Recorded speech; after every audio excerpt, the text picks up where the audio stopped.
Ce matin, c'est notre rencontre habituelle avec le maire de Saguenay. Ça va bien aujourd'hui? Oui, ça va bien, merci. Oui, écoutez, on va commencer tout de suite. Une nouvelle récente, donc ça a apparu sur le site de Ville en Action. Non au stationnement payant, fait qu'il n'y en aura pas à Saguenay. Pourquoi exactement? C'est la seule grande ville. Quand je parle des grandes villes, je parle des villes de 100 000 et plus, qui n'a pas de stationnement payant. Pourquoi? Parce qu'ils me proposent de commencer avec des petits chiffres. Là. Tu sais, ça ne coûtera pas cher, presque rien. Dans 4-5 ans, ça va coûter cher. C'est une taxe indirecte. On a des services à Saguenay qui sont gratuits.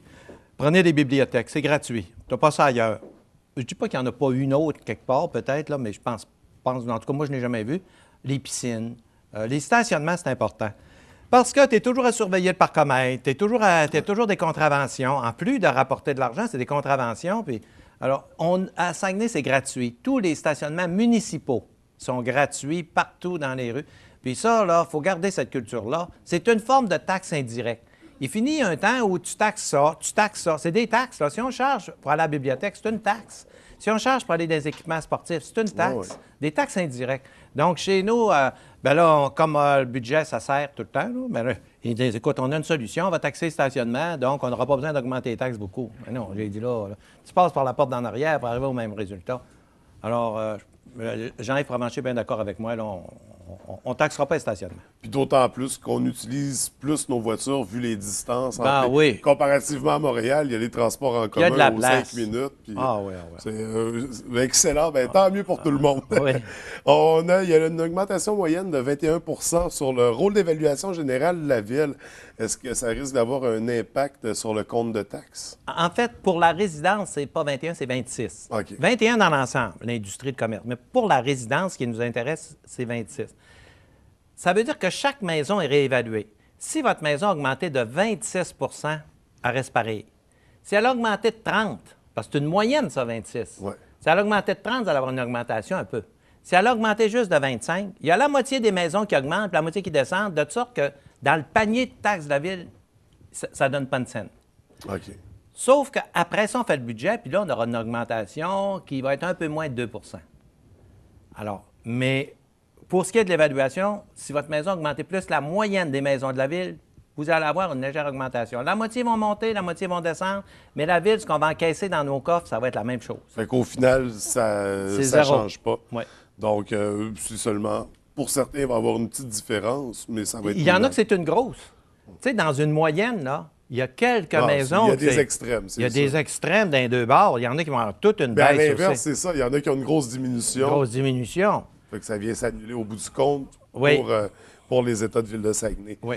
On va poursuivre avec, dernièrement, puis là, ça jase beaucoup, l'Auditorium du Four va maintenant être le théâtre Banque Nationale. Oui. Est-ce que, au niveau historique, au niveau patrimonial, Ouais. est-ce que c'est pas un peu piétiner, je dirais, le passé? Parce que c'était un hommage quand même, l'Auditorium du Four, à Wilbrod Dufour. On va le rendre l'hommage. On va avoir une plaque puis un petit espace dans la salle d'attente là, pour rendre hommage à Monseigneur Dufour. OK, fait qu'il n'a pas pris le bord. Il est encore Il est dans- encore là, oui, oui. OK. Puis c'est quand même pas une personne qui a fait parler de lui là, culturellement au Québec. Là. C'est pas comme Georges Vézina ou... Non, c'est- non, c'est... Moi, je le connaissais pas. Là. Ils m'ont présenté sa fiche, puis je trouvais qu'il n'y avait rien dedans. Ils m'ont dit que c'était pas le bon Monseigneur Dufour, c'était un autre. Même la ville, on était mêlés. C'est un bon monsieur, sans doute, là, mais au point de vue culturel, là, c'était pas... ça avait été choisi comme ça. Puis on parle de que ça va porter le nom de Théâtre Banque Nationale pour 10 ans. Oui.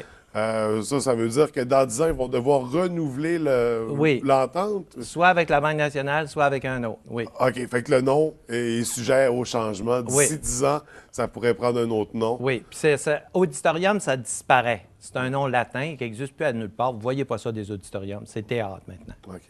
Puis ça va vraiment... c'est plus en lien avec la fonction Ouais. aussi. Ouais. On apprenait dans les médias, puis on n'a pas eu l'occasion d'en parler, vous avez créé votre compte Twitter.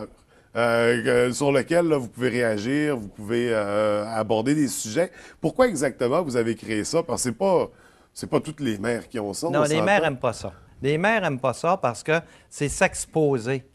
Vraiment, là, parce que ce que tu dis là-dessus, tu l'écris vite et puis tu t'exposes.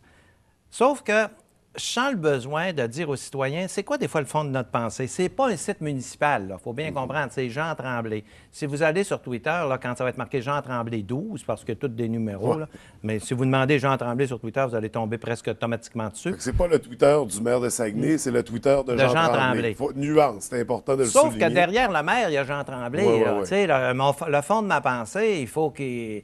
Alors, puis je me le fais demander souvent. Puis je trouve que c'est une façon de communiquer avec les citoyens qui est moderne et il faut s'adapter. Ouais. Alors, Facebook va suivre dans 2 semaines. Alors, il faut vraiment s'adapter avec nos citoyens. Puis c'est pas la ville qui écrit ça, c'est moi. Il ne faudrait pas penser, des fois, il y en a qui me le disent, c'est-tu vraiment vous? Bien, c'est-tu organisé avec la ville? C'est pas la ville. C'est moi qui est là-dessus, qui écrit là-dessus. Donc, vous avez une facette différente. Étant donné que j'interagis dans presque tous les dossiers de la ville, que je suis présent dans tout, c'est nécessaire que les gens ils disent « Mais c'est quoi qu'il y a derrière la tête, lui? Qu'est-ce qu'il pense? Puis comment il voit ça? » Donc, je ne donne pas des renseignements nécessairement sur la ville. S'il y a un feu en ville, c'est peu probable que j'en parle. Ouais. On a un service de communication, il y a tout ça pour en parler. Mais je vais vous dire quel est le fond de ma pensée dans ça. Alors, moi depuis longtemps, j'y pensais, sauf que je me faisais dire par tout le monde, même par mon entourage, touche pas à ça, là, tes ennemis vont arriver. Là, effectivement. Mais justement, vous n'avez pas peur que vos ennemis ou les médias en général se servent de ça pour aller piger là-dedans puis s'amuser? Oui. Parce que vous avez une personnalité que les médias aiment... me taquiner, je dirais. Oui. Il y a déjà, dernièrement, avec l'histoire de Tout le monde en parle, là, tout le monde a sauté sur le morceau. Oui. Vous n'avez pas peur que ça crée un effet comme ça? Ça va faire ça un peu, puis c'est pas grave. C'est pas grave, en autant que tu le fais pas pour provoquer. Car moi, là, je regarde le docteur Mailloux. On dirait que lui, des fois, il dit des propos pour provoquer. Je veux pas provoquer, je dis simplement ce que je pense. Je veux pas arriver et dire, là, je vais dire ça, là, ça va provoquer. J'ai pas besoin de ça, de toute façon, j'en ai assez, là. Mais il reste que le fond de ma pensée... qu'est-ce que, devant telle situation, moi, je pense, des fois, quand tu le dis devant une caméra, tu le dis, c'est pas pareil. Là, tu es devant ton ordinateur, tu dis, moi, là, c'est ça que je pense de telle situation. Alors, non, ça va provoquer des vagues, oui. Ouais. Mais j'ai pas peur vraiment de ça. Depuis le début de ma carrière, je le dis pas mal, là, ce que je pense. Ça a provoqué des vagues. C'est sûr que des fois, ça me surprend. Il y a certaines vagues, là, moi-même, là, comme là, tout le monde en parle, là. J'ai été le premier. Moi, je n'écoute pas tellement ça, tout le monde en parle. Je n'aime pas ça, cette gang-là. J'aime pas ça. Ils m'ont demandé avec insistance, ça fait 2 fois, là, ils m'ont demandé si j'étais choqué. Je ne suis pas choqué après eux autres. J'aime pas ça. Moi, tu sais, es là, la petite vedette, là, puis tu te poses des questions. Moi, je ne suis pas une vedette, je suis un maire. Alors là, je ne m'attendais pas à ça. Je me lève le matin, le téléphone, hein, c'est eux autres qui m'ont réveillé, là, ça ne finissait plus. Là, j'ai fait venir le vidéo. J'ai dit, c'est quoi qui se passe? Parce qu'il faut que tu aies vu le vidéo. Ouais. Alors, si je peux le faire venir par Internet, j'ai regardé le vidéo. C'était pas si pire que ça, là, mais sauf que ça a alimenté. Hier, c'était anglais, français, Montréal, Québec. C'est les médias qui créent des histoires avec ça aussi, à quelque part. Oui. Qui prennent ça puis qui le rendent plus grand que nature. Oui. Des fois, les médias, ils en mettent pas mal. Si on laissait passer ça tranquillement, bien, ça ferait pas mal. D'abord, ça ne fait pas avancer la société, bien. Moi, quand je pose un geste comme ça, je me dis, fais-tu avancer ma ville? Je fais-tu avancer la société? Bon, mais même si je dis ce que je pense de Gérard Bouchard, mettons, j'ai fait avancer quoi, là, dans mon dossier, là? Mais quand les médias en parlent, c'est pas pour faire avancer la société, c'est pour vendre des journaux. C'est ça. Oui. On va terminer avec une dernière question. Hier, on parlait de la dette par habitant que le ministère des Affaires municipales a publiée. Donc, on parlait de 1939 $ par habitant pour Ville de Saguenay. Vous n'étiez pas d'accord nécessairement avec la façon de faire du ministre des Affaires municipales. Est-ce que vous pouvez nous expliquer? En fait, le ministre des Affaires municipales, il a raison. Il a raison, je le ferais pareil comme lui. Sauf que nous, quand on regarde la dette par habitant, étant donné que les autres villes, ils n'ont pas de centrale hydroélectrique, il faut les enlever. Parce qu'une centrale hydroélectrique, c'est pas comme quand tu empruntes faire une rue. Tu empruntes faire une rue, bien, il faut que les citoyens ils payent l'emprunt. Mais une centrale hydroélectrique, elle se paye toute seule. Alors là, il faudrait détacher des centrales hydroélectriques. Il y a moi, je compare toujours les grandes villes. Si tu compares les 10 grandes villes du Québec, parce que tu ne peux pas comparer Saint-Honoré avec Saguenay. Saint-Honoré, ils n'ont pas de police, il y a des pompiers volontaires, ils n'ont pas de transport en commun, il y a des exigences pour les grandes villes de 100 000 et plus. Alors, là, ce qu'on fait, c'est qu'on perdu mon idée. Ah oui, dans la dette. Dans la dette, là, de Sherbrooke. Parce que Sherbrooke et Saguenay, c'est les deux seules grandes villes qui ont des centrales. Les autres n'ont pas. Alors, dans la dette de Sherbrooke, dans la dette de Saguenay, il faut enlever les centrales.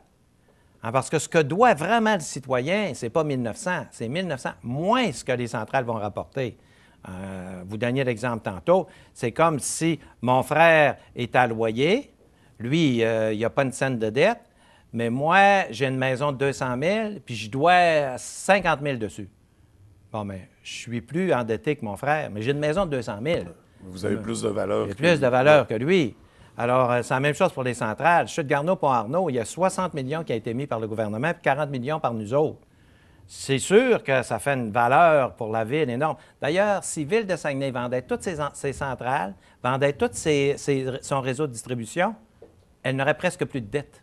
C'est unique au Québec. Prenez la ville de Québec, par exemple, qui est beaucoup plus endettée déjà per capita que nous autres. Elle n'a pas de centrale, elle. Elle n'a pas de réseau de distribution, elle ne peut rien vendre. Tu sais que tu veux vendre. Elle ne peut pas vendre le Colisée. Elle pourrait toujours, mais tu sais, c'est des affaires qui ne se vendent pas. Elle ne peut pas vendre son poste de police, ses centrales de pompiers. Elle peut pas ça ne se vend pas, ça. Des rues, ça ne se vend pas. Mais des centrales hydroélectriques, ça a une valeur sur le marché.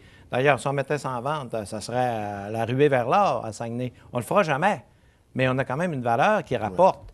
Alors, c'est à tenir compte. Oui, il faut la tenir compte des états financiers. Alors, nous, quand on prépare des tableaux pour comparer les villes et qu'on dit qu'on est les moins endettés de toutes les grandes villes du Québec, on a enlevé la dette sur les centrales. Si on ne l'enlevait pas, il y a 2 villes qui seraient moins endettées que nous autres. Mais ils n'ont pas de centrale, eux autres. Même chose pour Sherbrooke. Sherbrooke, on enlève la dette. Puis là, on se dit, on compare maintenant des villes qui n'ont pas de centrale. Fait que les chiffres sont bons, mais c'est pas interprété au premier degré. Il faut se poser des questions. Bien, si je dis ça au ministère, ils vont dire que j'ai raison aussi. Mais ils vont dire, nous autres, là, quand vous nous envoyez vos états financiers, puis vous dites que vous êtes endettés, nous autres, on prend la dette que vous nous dites. Puis dans les états financiers, il faut que tu le dises, ça. Tu ne peux pas cacher que tu as des centrales. Alors là, ils disent, ils ont dit, comme on ne commence pas à les voir dans chaque ville, y a-t-il de quoi qu'on devrait enlever, là? Ben, ça finira plus. Ils ont dit, nous autres, on met tout. Bien, écoutez, monsieur le maire, c'est tout le temps qu'on avait. Ça fait plaisir. Merci beaucoup. Merci. On se revoit dans 2 semaines. Dans 2 semaines. Génial, merci.